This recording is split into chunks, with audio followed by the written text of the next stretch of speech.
সবাইকে শুভ দুপুর। আজকে দুপুরে সিম্পল মেনু, রুই মাছের ঝোল, পাতলা ঝোল।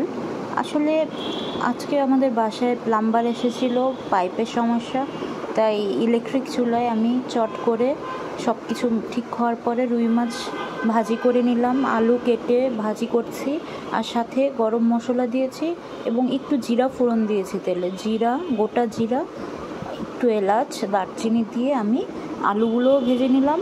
এই অবস্থায় আমি হলুদ গুঁড়ো, মরিচ গুঁড়ো, ধনিয়া গুঁড়ো আর অল্প একটু জিরা গুঁড়ো আমি দিয়ে দিচ্ছি। আমার রান্নাটা আসলে খুব দ্রুত করেছি, এজন্য মানে ইউটেন্সিলস বা বাসনগুলো আমি খুব সুন্দর করে যে প্রেজেন্টেশনের বিষয়টা হয়তো আমি করে উঠতে পারিনি। আসলে আমি আমার শ্বশুর, শাশুড়ি, বাচ্চা এবং হাজব্যান্ড, এই আমাদের 5 জনের সংসার। তো আমার শ্বশুর খুবই অসুস্থ থাকেন, তো এর মধ্যেই আমাকে আসলে ম্যানেজ করতে হয়। আমি আবার এর মধ্যেই সব কিছু ক্লিনও করেছি। তো মাছগুলো ভেজে এই যে আমার তরকারিটা হয়ে গেছে আউটলুক। তো গরম মশলা দিয়ে তরকারির ঝোল করা, রুইয়ের ঝোল করা, এটা আসলে আমার শাশুড়ি মায়ের রেসিপি, আর এভাবে খেতেও ভালোই লাগে। তেজপাতাও আপনারা